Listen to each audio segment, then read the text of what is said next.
Welcome to Penrose Learning, where we make understanding easy. You start by securing your data.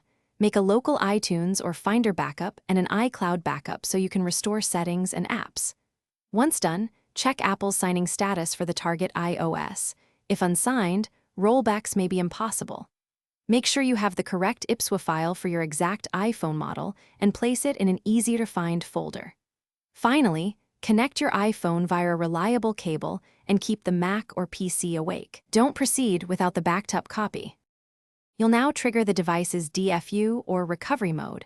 Follow model-specific button sequences precisely and confirm the black or recovery screen.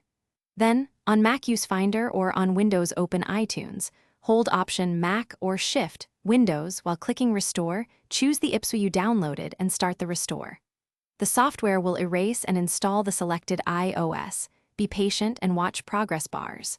Once finished, set up from your backup or as new depending on your goal. You finish by restoring your backup or configuring the phone from scratch. Make sure to sign back into your Apple ID and reauthorize purchases. If the restore fails, retry DFU mode, switch cables, or use another computer. Errors often stem from connection issues. If Apple stopped signing the older firmware, you cannot install it.